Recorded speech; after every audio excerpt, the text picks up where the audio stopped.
raha sy manome voninahitra anao zahay anarainay io no ny fahatratraranay indray zao isan-taona any Etoby izao. Notantaninao tao anatin'ny andro maro sy volana maro mifandimby zahay dia nandalo sy namakivaky zavatsarotra maro tsy navelanao ho rendrika fa nataonao kosa reny mba hizahanao toetranay, hampiorenanao anay, indrindra mba hiazomanao anay amin'ny finoana ary indrindra koa hampitomboanao anay amin'ny finoana. Misaotra anao zahay satria mahatratra ty fotoana ity. Iderahanay sy anomezanay voninahitra anao zany. Mangataka aminao ary zahay Tompo, hatreo zao fotoana zao Jesosy.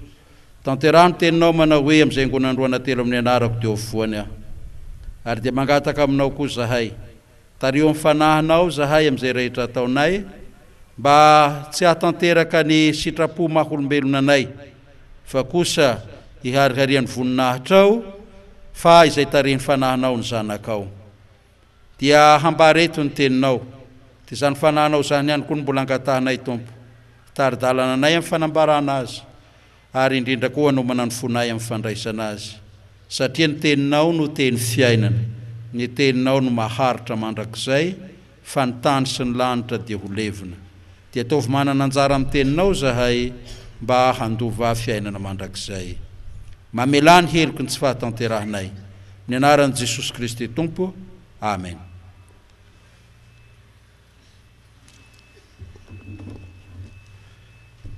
Ny tenin'Andriamanitra arak'izay voalaza ao amin'ny programa anjarantsika amin'ity andro faharoa momba ny isa-taonan'ny Toby lehibe soatanana ity dia izay voasoratra ao amin'ny filazantsarany Jaona. Filazantsarany Jaona toko faharaiky ambin'ny folo. Jaona toko faharaiky ambin'ny folo. Vakitsika manomboka eo amin'ny andininy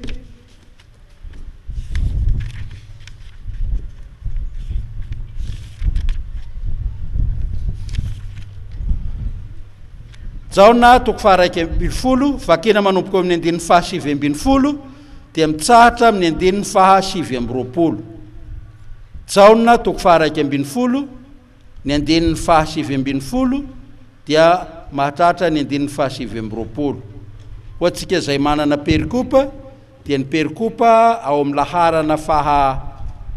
enina ambin'ny folo manaraka ny Trinité no ahitantsika izany ka ny taona faharoa. Jaona toko faharaiky ambin'ny folo, ny andininy fahasivy ambin'ny folo, ka hatramin'ny andininy fahasivy amby roapolo. Toy izao ny fivaky ny teny amin'ny anaran'i Jesosy Kristy Tompo. Ary maro tamin'ny jiosy no efa tonga teo amin'ny Marta sy Maria hitsapa alahelo azy noho ny amin'ny anadahany izay maty. Ary Marta raha nandrefa tamin'i Jesosy dia nandeha nitsena azy, fa Maria kosa nitoetra tao an-trano. Ary hoy Marta tamin'i Jesosy, Tompoko, raha teto ianao dia tsy maty ny anadahako. Nefa fantatra fa na dia ankehitriny zao azy, na inona no hangatahanao amin'Andriamanitra dia omen'Andriamanitra anao. Hoy Jesosy taminy, hitsangana ny anadahinao. Fa hoy Marta taminy, fantatro ihany fa hitsangana izy amin'ny fitsanganany maty amin'ny andro farany. Hoy Jesosy taminy, zaho ny fananganana ny maty sy fiainana, zay mino ahy na dia maty aza dia ho velona indray. Ary zay rehetra velona ka mino ahy dia tsy ho faty mandrakizay. Mino zany va ianao? Hoy izy taminy, eny Tompoko, mino aho fa ianao ny Kristy zanak'Andriamanitra, ilay tonga amin'izao tontolo izao. Ary rehefa nilazany izy dia lasa nandeha ka niantso mangingina ny Maria rahavavy nanao hoe, tonga ny mpampianatra ka miantso anao. Ary raha vao nandre zany Maria dia nitsangana faingana izy ka nankeo aminy. Ray masonao manamasinanay amin'ny fahamarinana, ny teninao no fahamarinana. Amen.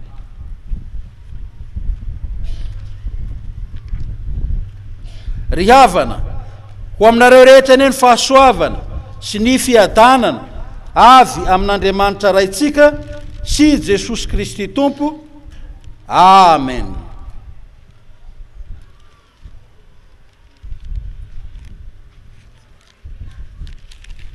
ny tenin'Andriamanitra zay novakina mialohany hanaovantsika ny fanekempinoana dia manambara ny tohony tantara ny amin'ny teny zay novakina teo ka nahafantarantsika fa manao asa lehibe Jesosy ary asa mahagaga zay manehoany ny mahandriamanitra azy zany satria amin'ny teny ray mbava dia nanangana any Lazarosy tamin'ny maty izy. Io no nambarany teny filazantsara zay novakina tamintsika mialohan'ny fanekempinoana. Ary ny tenin'Andriamanitra zay anjaratsika hambara ho toriana amintsika eto dia tsy hafa fa milaza ny zavatra mialoha ny hanaovan'i Jesosy zany fahagagana lehibe izany. Jaona apôstoly no mpanoratra eto ary Jaona ao amin'ny filazantsara zay nosoratana dia maneho asa lehibe zay nataon'i Jesosy raha tety an-tany izy ka ambarany any amin'ny toko faha 1:20 raha mamarana ny soratra zay nataony izy fa be dia be ny asa lehibe asa famantarana nanehoan'i Jesosy ny mahandriamanitra azy ka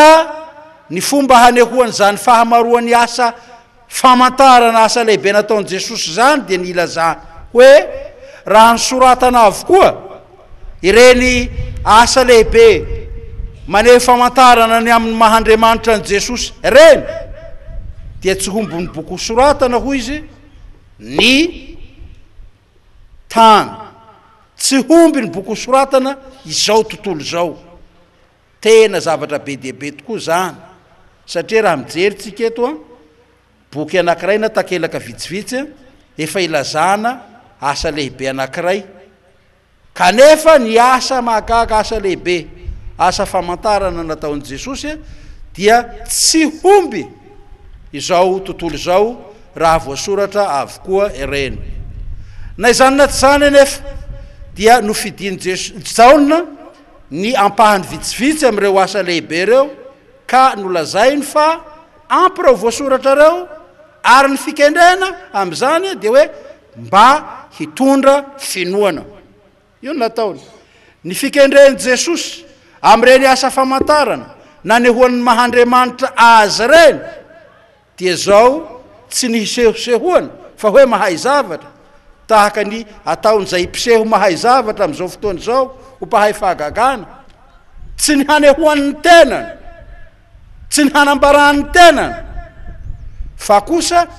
fikendreny dia ny hitondra sy ny hampiorenana finoana ho an'izay mahita sy mandre zany. Tenin'Andriamanitra zay nivakina mialohan'ny fanekempinoana dia milaza fa raha nanangana any Lazarosy tamin'ny maty Jesosy dia maro ny jiosy no nino azy. Fikendrena mba hitondra finoana sy hampiorina finoana zany. Ka misy fito ny asa famantarana nataon'i Jesosy ka noraisiny Jaona antsoratra amin'ireo asa marobe zay raha nisoratana avokoa izy ireny dia tsy homby izao tontolo izao ny boky voasoratra dia ny fito amin'ireny nitsongainy Jaona ka nisoratana nanomboka zany tany amin'ny fahagagana ka nampodian'ny rano ho divay tany kana. Io ny famantarana voalohany. Jaona koa raha manoratra izy dia tsy mba fahagagana no ilazany azy fa famantarana. Ao amin'ny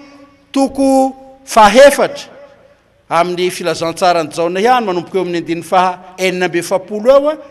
dia anehoany Jaona koa ny amin'ny nanasitranany amin'ny fomba mahagaga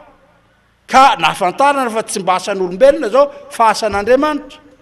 Ny zanak'ilay tandapa zay efa narary ho faty nefa na dia any amin'ny toerana lavitra aza amin'ny teny ray mbava dia sitrana ny marary rehefa niporofoina hoe tamin'ny fotoana nanahoana moa ny nahasitrana azy dia amin'ny fotoana ny tenenan' Jesosy tamin'ilay tandapa zay nanatona azy ka nilazany hoe sitrana ny zanakao ny finoanao ny mahavelona anao.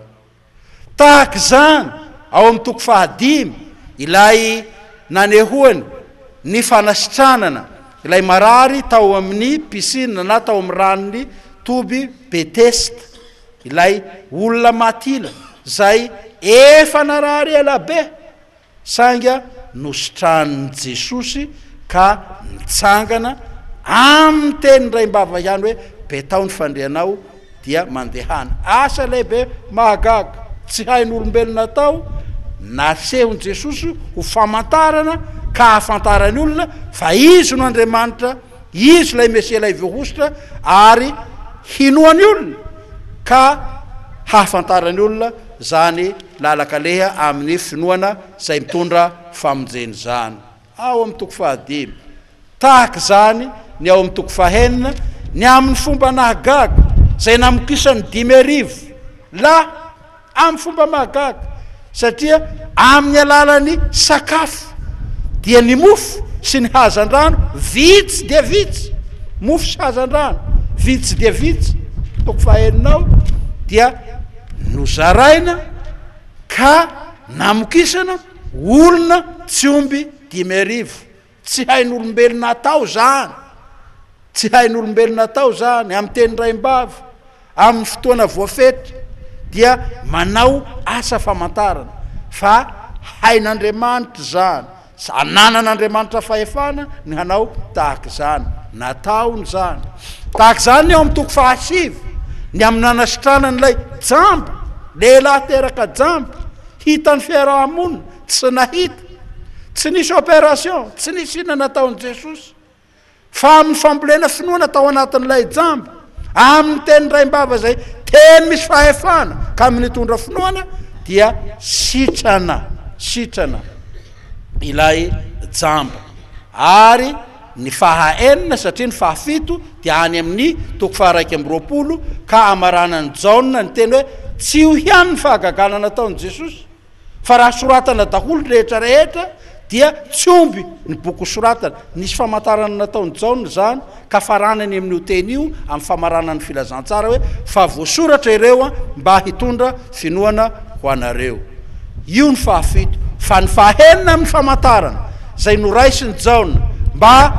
ho fitaizana sy ho famelohana amin'ny finoatsika amin'izay zavatra asa lehibe nataon'i Jesosy dia ity teny anjarantsika ety dia nananganany any Lazarosy tamin'ny maty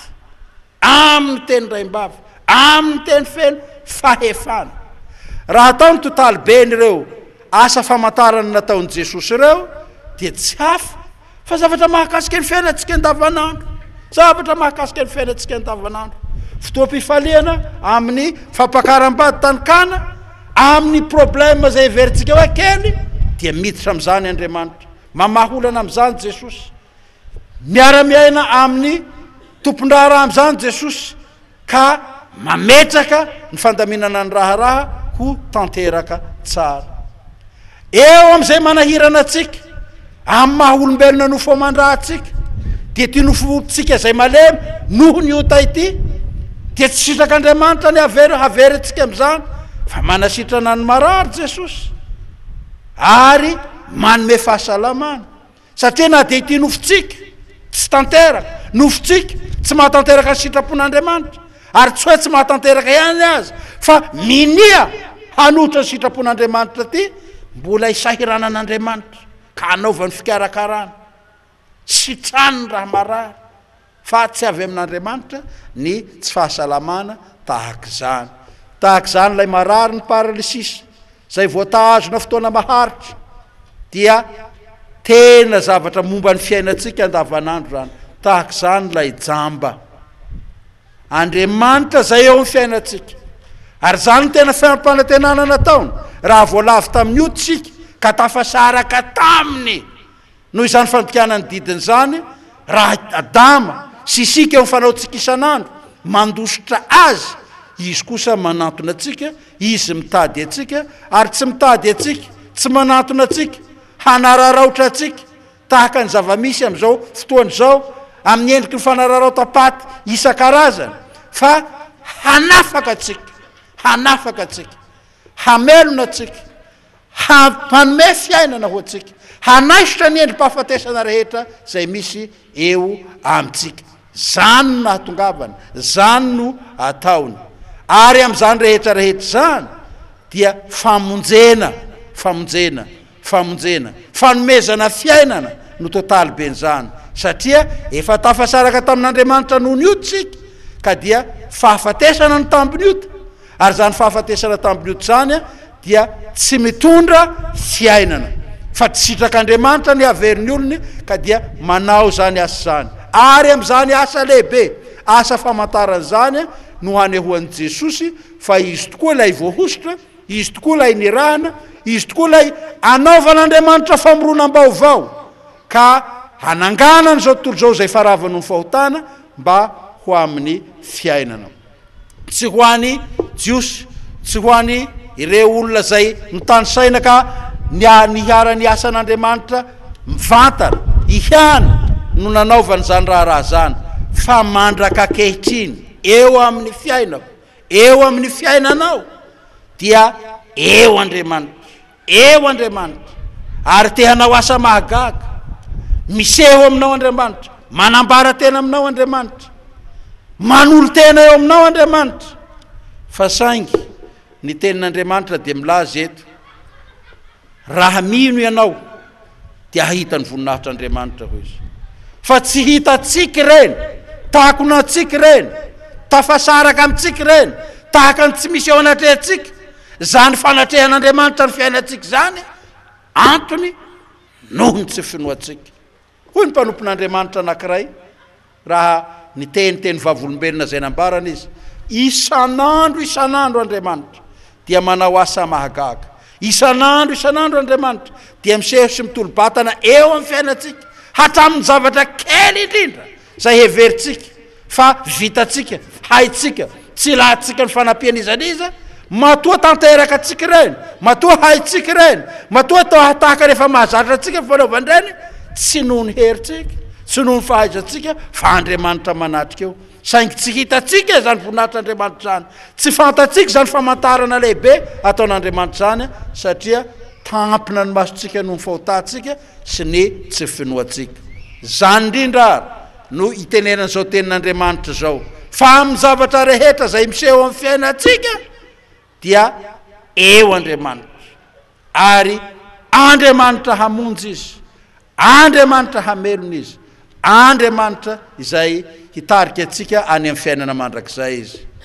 ny zavatra mahagaga ary havana ary ny zavatra mampalahelo tamana amin'ity tany ity sika dia ity tany ity zay efa voaozona ny tany raha nanota Adama sy Eva raha nanota ny olombelona dia zany ny tenin'i Jehovahandriamanitra voaozona ny tany noho ny aminao ry Adama ka ilay tany izao tontolo zao ny zavaboahary zay nitondran'Andriamanitra fampanantenana sy ho fiainana ho atsika lasa tonga poizin'ny fahafatesana zay mamono atsika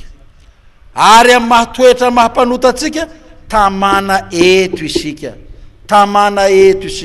tamana amin'ny zavatra mahafatsika tamana amin'ny zavatra izay tsy mitondra fiainana sika ka dia tsy tafandrimandry amin'izany Andriamanitra tsy tafandrimandry amin'izany izy ilay nahary atsika ilay nanangana atsika ho zanany ilay nahafoy ny famoronana rehetra mba ho fiainantsika sy fanasavana atsika fa tonga naneraka ny zanany izy tonga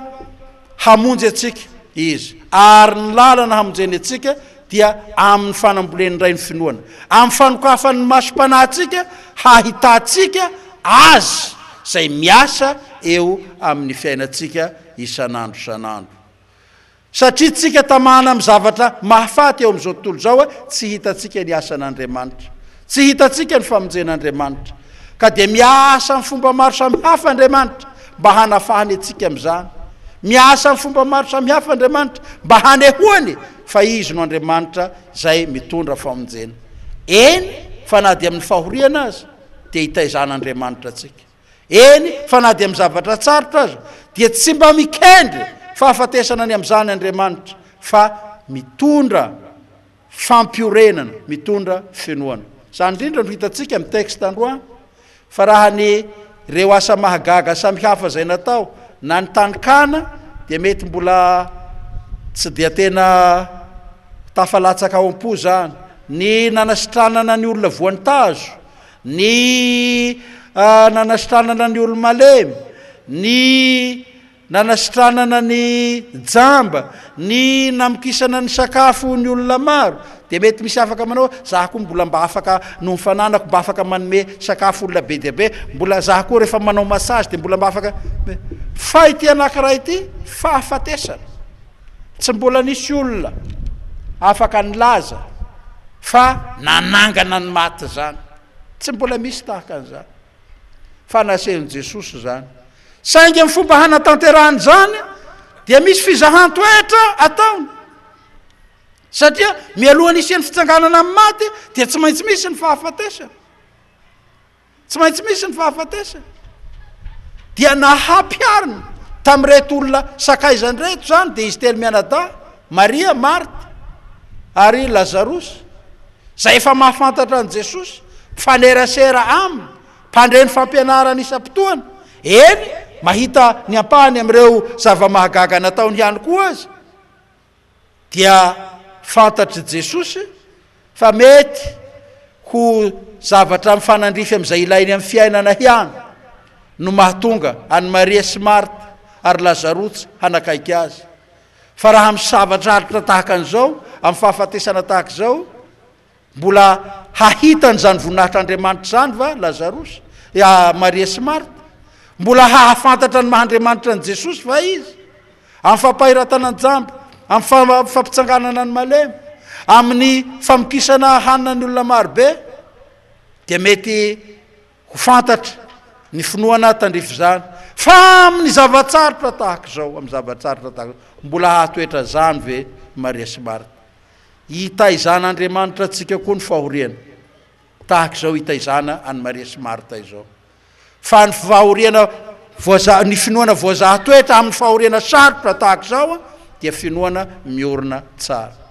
Ka ny famantarana na ny fahagagana zay ataon'Andriamanitra eo amintsika dia tsy mba mikendry fisehosehoana, tsy mikendry voninahitra ho eo aminy, fa mikendry famonorenana finoana ho amin'ny olona ka hitondra famonjena ho azy. Io ny fikendren'Andriamanitra eo. Amin'ny zavatra tahaka izany ihany koa no hitaizan'Andriamanitra antsika amin'ny zavatsarotra maro. Fa raha mandalo fizahan-toetra isika, iza no hitantsika,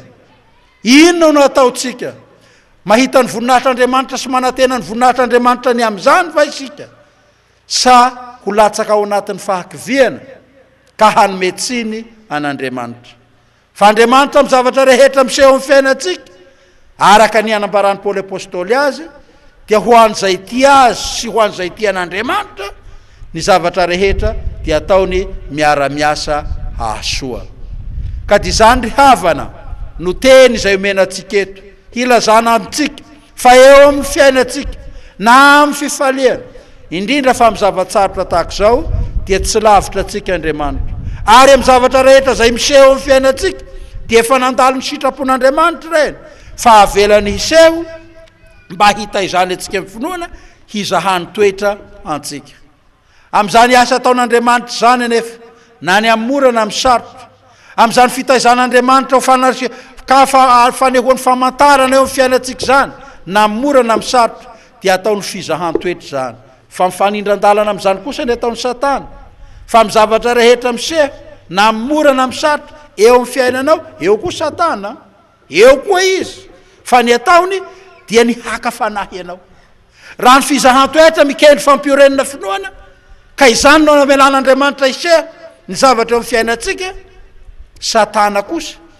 maneho fakapanahy amin'izany ka ny fikendreny dia ny handrava ny finoanao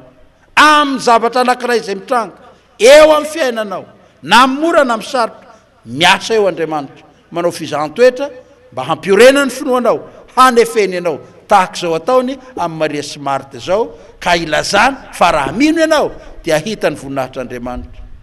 Fa amin'ireo zavatra maro samihafa ka mampiteraka alahelo mampiteraka fahoriana eo koa Satana mamendrofendro eo koa Satana manao ny azy manao fakapana ka manao zay hialana nao am'izany raha lazainao mitomany Jesosy eto dia eo tokoa ny fahafatesana fa ina moa ny hampitomany an Jesosy amin'ny fahafatesana zay fantany fa efa resiny amin'ny Lazarosy na dia zay fa mamboazy fantany fa hatsangany tsy misy antony hampitomany azy am'izany fa izay mampitomany azy dia ny fahitany finoany olona zay efa indrindra fa Maria sy Marta zay efa mihosongozona to efa ho tratrany fakapanahy ta hijery ny fahafatesana hijery ny fahalovana fa tsy mijery azy Jesosy zay tompony fahefana am'izany fahafatesana zany io no mampitomany an Jesosy eto io no mampahory an Jesosy eto fa zay fahafatesana zay efa resiny tsy tomany an Jesosy zany fa ny tsy finoana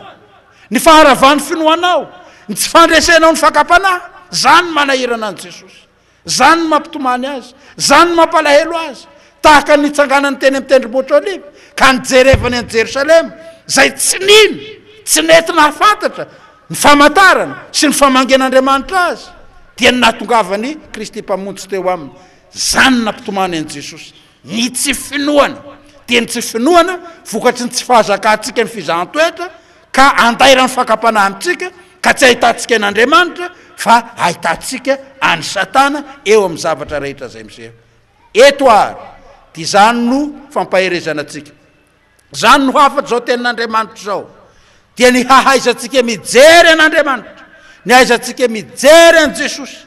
ny hananantsika finoana fa amin'ny zavatra rehetra zay momba ny fiainantsika dia eo Andriamanitra na mora na amin'ny sarotra ka amin'ny zavatra rehetra hoy Paoly apôstôly dia aoka haisaotra isika aoka haifalitsika aoka hahitady ny fahazavanytavan'Andriamanitra sika fa izany no hitaizany atsika izany no ampaherezany atsika izany no anehoany Andriamanitra miara-monina amintsika dia izy manorina finoana ho atsika izy manome finoana izy la efa mpandresy ary izy koa manomezany fampandreseny zany ho ahy sy ho anao raha mino isika dia ahitany voninahitr'Andriamanitra ary zany finoantsika zany dia tezaina antsika eo amin'ny fiainantsika andavanandro eo amin'ny alalan'ireo zavatra maro samihafa zay mitranga koa dia tano ary Jesosy fantaro ary Jesosy jereo ary Jesosy ary minoa any Jesosy tompo ianao fa izany no fikendreny eo amin'ny fombany ianao amin'ny fiainanao isanandro isanandro eo amin'ny fanatrehananao amin'ny zavatra rehetra fa izany koa no antoko ny fiainana mandrakizay zay homeny ianao sy homaniny ho anao ary hanolorany satroboninahitra fiainana ho anao voninahitra ho an'Andriamanitra ray zanaka ary fanahy masina zay fahasy hatramin'ny taloha indrindra ka ho mandrakizay amen